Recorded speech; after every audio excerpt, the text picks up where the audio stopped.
Hello students, एक बार फिर हम आपके साथ जो है वो पढ़ने जा रहे हैं gravitation chapter 1। This chapter is from basically class 10th। ठीक है, क्लास 10th का जो है वो फर्स्ट चैप्टर है gravitation. Very very very important. इसमें जो है कुछ ट्रिकी न्यूमेरिकल्स आते हैं। जैसे जैसे हम पढ़ते जाएंगे वैसे वैसे मैं आपको कुछ छोटे छोटे ट्रिक्स दूंगी इसमें, जिससे आप जो है ग्रेविटेशन चैप्टर अच्छे से कर पाएंगे और उसके रिलेटेड जो भी आपका कुछ न्यूमेरिकल पार्ट आता है वो हमको कैसे सॉल्व करना है ये भी हम इसमें देखेंगे। ठीक है, तो चलो शुरू करते हैं। Gravitation, what is gravitation? देखो, बचपन से हमने एक स्टोरी सुनी है कि एक आदमी था, कौन, न्यूटन। बेसिकली पेड़ के नीचे बैठा था और उसके सो रहा था, तभी जो है एक एप्पल जो है उसके सिर पे गिरा और उसने फिर उसी से ध्यान मतलब सोचा कि whether this apple is falling due to which kind of force. ठीक है, तो तभी जो है वो डिस्कवरी हुई ग्रेविटेशन की। What is gravitation? A body dropped from certain height falls on a surface of the earth. This indicates that the earth exerts certain force on the body which is known as gravitational force. अब ये कोई भी चीज़ ऊपर से जब नीचे आती है तो नीचे ही क्यों आती है, ऊपर क्यों नहीं जाती है? तो ये इसलिए है क्योंकि अर्थ जो है वो अपने तरफ उस चीज़ को खींचने की कोशिश करता है और जो भी कुछ फोर्स लगता है किसी भी चीज़ को अर्थ जब अपनी तरफ खींचता है तो जो भी कुछ फोर्स रिक्वायर्ड होता है that is called as gravitational force. ये जो है, ये ग्रेविटेशनल फोर्स जो है ये एक ऐसा फोर्स है जो यूनिवर्सल है। ऐसे नहीं कि अर्थ में प्रेजेंट है तो अर्थ के अंदर ही आएंगे तो ग्रेविटेशन होगा। ठीक है, ये ग्रेविटेशन बेसिकली जो है ये पूरा यूनिवर्सल लॉ है, यूनिवर्सल फोर्स है। क्यों है यूनिवर्सल फोर्स? अब हम अगर बात करें कि सन के आजू बाजू में जो है 8 प्लैनेट्स जो है वो घूम रहे हैं अपनी ट्रैजेक्टरी पे, अपने पाथ पे जो है सर्कुलर पाथ पे वो घूम रहे हैं। ठीक है, बट ये जो दो मतलब सन और जो भी कुछ प्लैनेट है उनके बीच में जो फोर्स जो है available that is gravitation force. ठीक है, तो इसलिए ये जो फोर्स है वो बहुत ज़्यादा इंपॉर्टेंट है। यूनिवर्स में भी जो भी कुछ डिस्कवरीज हम कर पाए ये बिकॉज ऑफ ग्रेविटेशन। ओके, तो चलो आगे देखते हैं कि इसमें और क्या क्या मिलता है हमको। This force is a universal force which not only act in between two objects on the earth but also in between the objects of the universe। मैंने अभी जैसे बताया कि अर्थ के अंदर ही सिर्फ ग्रेविटेशन है ऐसे हम नहीं बोल सकते, अर्थ के बाहर भी जो प्लैनेट्स हैं उनके बीच में जो है ग्रेविटेशनल फोर्स है और उसी की वजह से वो एक दूसरे से बाइंड है, स्पेसिफिक पाथ पे जो है वो घूमते हैं। ठीक है, The gravitational force between sun and earth is the reason for earth revolution around the sun। मैंने अभी जैसे बताया कि अर्थ भी रिवोल्यूशन कर रहा है सन के आजू बाजू में एक डेफिनेट डायरेक्शन में और डेफिनेट पाथ फॉलो कर रहा है। ये किसके वजह से? This is because of gravitation. Okay, now what is the importance of gravitation? ठीक है, रिस्पॉन्स ग्रेविटेशन। अब हम अपने अर्थ के बारे में बात करते हैं कि हमारे अर्थ पे जो है वो ग्रेविटेशन क्या क्या काम करता है। तो ये जो क्लाइमेट चेंज होता है, ठीक है, हम जो है अब इंडिया की अगर बात करें तो इंडिया में जो है वो मानसून चेंज होते रहता है। हमारे यहाँ जो है 3 वेदर्स है, समर है, विंटर है, स्प्रिंग सीजन है। ठीक है, रेनी सीजन या स्प्रिंग सीजन जो भी कुछ है। अब ये जो है ये किसकी वजह से है? Climate change, because of gravitation. Gravitation होगा तभी लाइट एयर जो है वो वार्म अप होगी, ऊपर जाएगी, फर्दर वो कूल होगा और फिर ऐसे करके जो है हमारी क्लाइमेट में जो भी आप पढ़ते हैं जियोग्राफी में, तो वो जो साइकिल है, वेदर की साइकिल है, उसमें भी ग्रेविटेशन जो है वो बहुत इंपॉर्टेंट रोल प्ले करता है। Then holding atmosphere, basically atmosphere जो है वो 3 लेयर से बना है, 4 लेयर से बना है। कौन कौन से? आपको जस्ट इन्फॉर्मेशन दे रही हूँ। Stratosphere, ionosphere, mesosphere and troposphere. ठीक है, तो ये जो चारों एटमॉस्फेयर है जिसमें एक जो है ओजोन की लेयर है, हम जो है वो नीचे के साइड में है, तो फर्दर हमको ऑक्सीजन रिक्वायरमेंट ज़्यादा होती है। तो ये सारी चीज़ें जो है वो एटमॉस्फेयर के जो लेयर्स है ये भी एटमॉस्फेयर अर्थ के अंदर जो है वो एटमॉस्फेयर का जो बबल है जिसमें 4 लेयर मैंने अभी बताया वो किसकी वजह से है? वो बिकॉज ऑफ ग्रेविटेशन की वजह से। ठीक है, now revolution of moon around the earth. Moon is a natural satellite. ये तो सबको पता है कि अर्थ के आजू बाजू मून घूम रहा है। मून जो है वो क्या है? It is a natural satellite. वैसे ही आर्टिफिशियल सैटेलाइट्स भी है जो हम भेजते हैं, PSLV, GSLV जो भी कुछ होता है। तो आर्टिफिशियल सैटेलाइट भी अर्थ के आजू बाजू में घूमते हैं। बहुत सारे वेदर सैटेलाइट है स्पोर्ट्स के लिए, जो है हमारे जो भी कोई IPL चल रहा है या फिर बाहर जो फीफा वर्ल्ड कप चल रहा है तो वो डायरेक्ट हमको जो है वो वहाँ पे स्टार्ट हुआ, हम लोग यहाँ पे देखना स्टार्ट कर रहे हैं। ये बिकॉज ऑफ सैटेलाइट है। और सैटेलाइट जो है वो अर्थ के आजू बाजू में कैसे घूम रहा है डेफिनेट पाथ पे? Because of gravitational force. Okay, then keeping objects firmly on the earth surface, earth surface के अंदर जो है वो ऑब्जेक्ट जो है वो कैसे एकदम फर्मली हम जो है वो चल पा रहे हैं, ठीक है। अगर हम आउटसाइड द अर्थ की अगर बात करें तो वेटलेसनेस होगा, वहाँ पे जो एस्ट्रोनॉट्स है बोलेंगे इधर जा रहे हैं, जाते हैं इधर है। तो हमारा अपने बॉडी के ऊपर जो कंट्रोल जो भी है, मस्कुलर एक्टिविटीज हम जो भी करते हैं वो बिकॉज ऑफ ग्रेविटेशन है।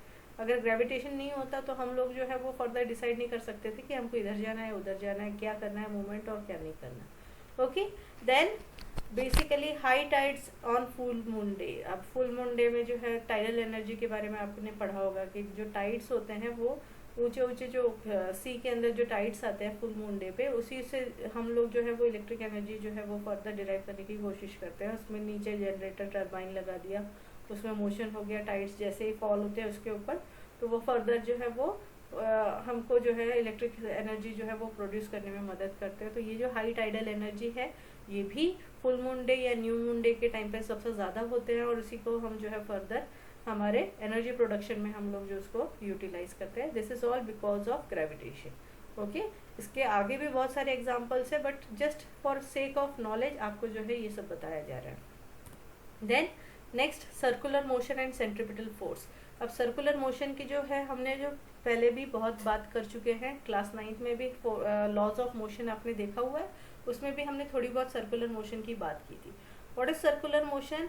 A motion of an object in a circle at a constant speed is known as uniform circular motion। मैंने क्या बोला फिर से एक बार, the motion of an object in a circle at constant speed is known as uniform circular motion। अगर class 9th का आपने मेरा वीडियो देखा हुआ है यूट्यूब पे तो आपको जो है वो ध्यान में आ रहा होगा, हमने वहाँ पे सर्कुलर मोशन में कौन कौन सी बात की थी। बेसिकली क्लॉक जो है उसका जो सेकेंड हैंड होता है, ठीक है, वो जब मूव करता है तो उसका जो टिप होता है वो circular motion, uniform circular motion जो है वो परफॉर्म करता है। फैन के जो ब्लेड्स है वो भी हमने कंसिडर किए थे कि यूनिफॉर्म सर्कुलर मोशन शो करते हैं। जिस किसी को अगर आपने नहीं देखा है कोई प्रॉब्लम नहीं है, अगर आपको कुछ अब ये जो चैप्टर है ये बेसिकली लॉज ऑफ मोशन जो है उसके ऊपर जो है वो डिपेंडेंट है। तो किसी को अगर लॉज ऑफ मोशन के कोई भी कंसेप्ट क्लियर नहीं है तो इसके जो है मैं लिंक लॉज ऑफ मोशन का क्लास 9th का जो लिंक है वो डिस्क्रिप्शन बॉक्स में दे दूंगी, आप उसको देख लो। 15 मिनट की जो है स्लाइड्स है, आपको जो है वो 15 मिनट में आपका पूरा आइडिया जो है वो क्लियर हो जाएगा। Okay, now in this case what is circular motion? The motion of an object in a circle at constant speed is known as uniform circular motion. अब ये जो यूनिफॉर्म सर्कुलर मोशन होता है इसमें ये सर्कुलर मोशन करवाने के लिए रिस्पॉन्सिबल कौन होता है? तो वो होता है सेंट्रीपिटल फोर्स। आप बोलोगे मैडम आप क्या है, what is centripetal force? The direction of centripetal force is towards the centre of curvature which is caused by a circular motion. Suppose इसमें क्लास 9th में ही मैंने इसका एग्जाम्पल दिया था, बट अभी फिर से एक बार रिपीट कर रही हूँ कि हमने जो है एक स्टोन लिया है, उसको जो है वो रोप से बांध दिया है और उसको जो है वो फर्दर रोटेट कर रहे हैं। तो रोटेट कर रहे हैं तो क्या हो रहा है, जैसे हम जितना फोर्स एक्सर्ट करेंगे उतना वो जो है वो रोटेट करेगा।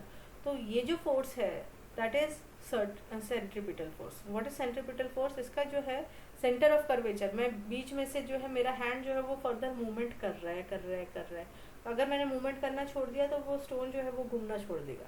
तो ये जो फोर्स अप्लाई हो रहा है टुवर्ड्स द सेंटर की तरफ जो डायरेक्ट करता है फोर्स को सेंटर ऑफ कर्वेचर की तरफ, दैट इज सेंट्रीपिटल फोर्स। ठीक है, अगर आपने जो है वो फर्दर ये देखा होगा, ये जो छोटे बच्चों का है इसको बेसिकली इसको क्या बोलते हैं, merry go round. Yes, it is a merry go round. ये तो इसको तो सबने खेला हुआ है। तो यहाँ पे भी ये घूमता है तो कितना स्पीड से घूमता है, तो यहाँ पे भी सेंटर ऑफ कर्वेचर के तरफ जो है वो फोर्स एक्ट करता है। हम जैसे ही घुमाते हैं तो बेसिकली ये किसके ऊपर डिपेंड करता है, यहाँ पे जो बीच में ये जो सेंटर ऑफ कर्वेचर है इसी की तरफ जो है वो फोर्स डायरेक्ट करता है, और उसी फोर्स को जो है हम क्या बोलते हैं, सेंट्रीपिटल फोर्स। आ गया ध्यान में। Now moving to next, Kepler's law. अब केपलर्स लॉ क्या है? बेसिकली जब साइंटिस्ट जो है वो फर्दर स्टडी कर रहे थे तो केपलर आने के पहले जो भी कुछ साइंटिस्ट थे वो जो है वो नेकेड आई के थ्रू जो है वो फर्दर एनालिसिस करने की कोशिश कर रहे हैं कि प्लानिटरी मूवमेंट कैसा होगा, स्टार्स की पोजीशंस क्या हैं।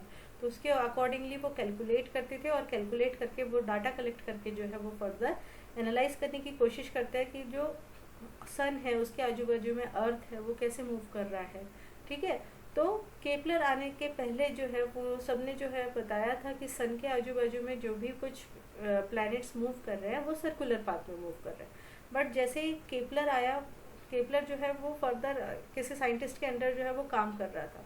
वो साइंटिस्ट के अंदर जब काम कर रहा था तो उसने उस डाटा को एनालाइज किया, और एनालाइज करने के बाद उसको पता चला कि नहीं, ये जो प्लैनेट्स जो है वो मूवमेंट जो कर रहे हैं वो बेसिकली सर्कुलर पाथ पे नहीं होके एक थोड़ा सा सर्कल को ही आपने अगर एक्सटेंड कर दिया, दोनों साइड से खींच लिया, तो एक शेप बनता है, दैट इज एलिप्स।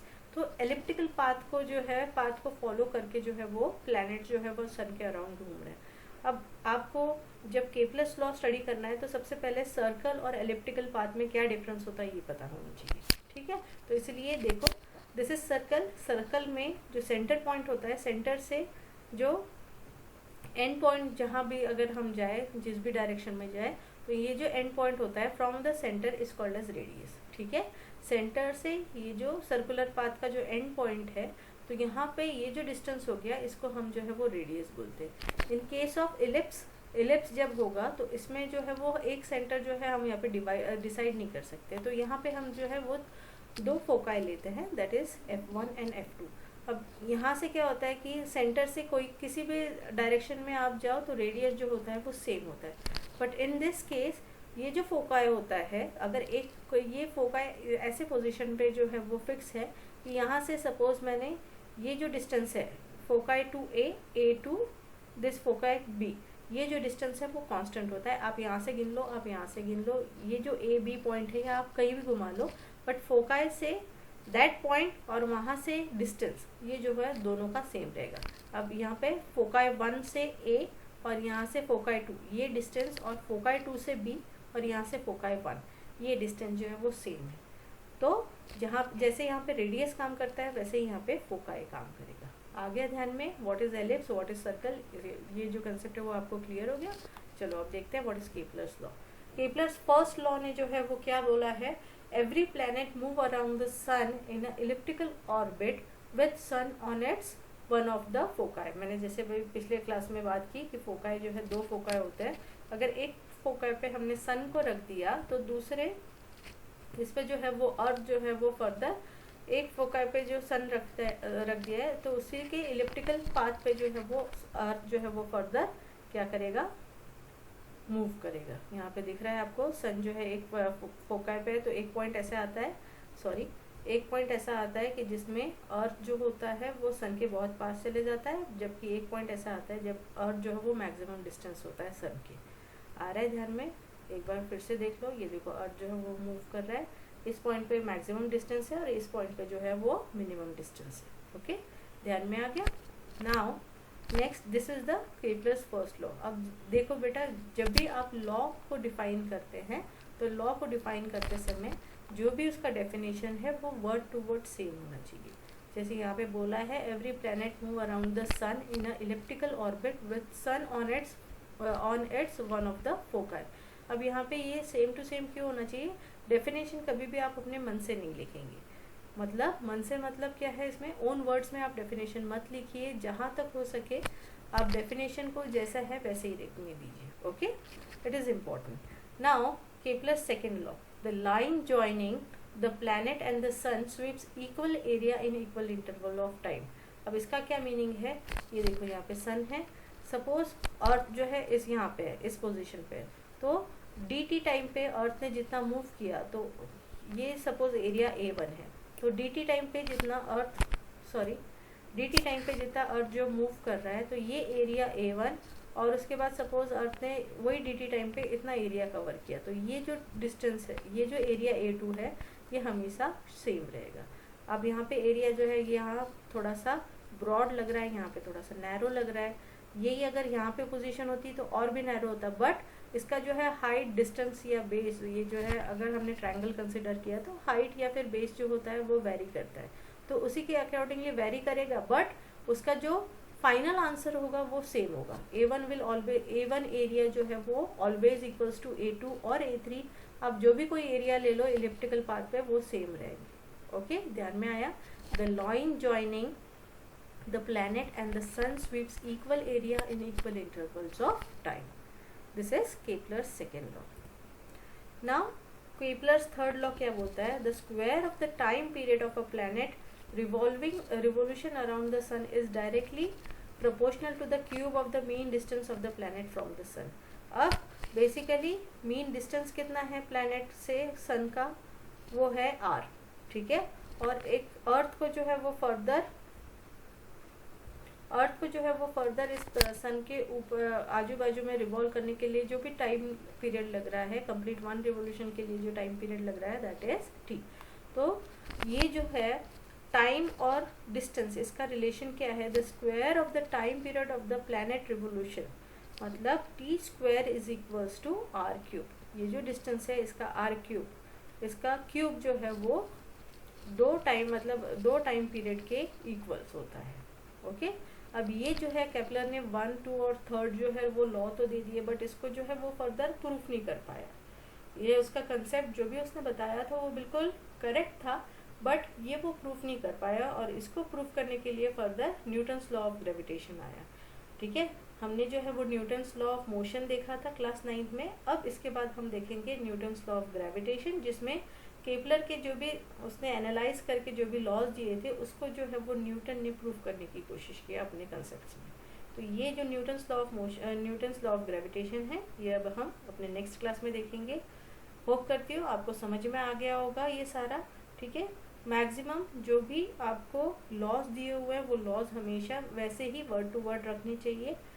देन आपको जो है वो फर्दर डेरिवेशंस है, डेरिवेशंस तो अभी तक आया नहीं है। Basically Newton's law of gravitation में आपको जो है डेरिवेशन स्टार्ट होंगे, तो उसको भी हम कैसे सॉल्व करेंगे, न्यूमेरिकल्स कैसे सॉल्व करेंगे, ये धीरे धीरे हम नेक्स्ट वीडियो में देखते हैं।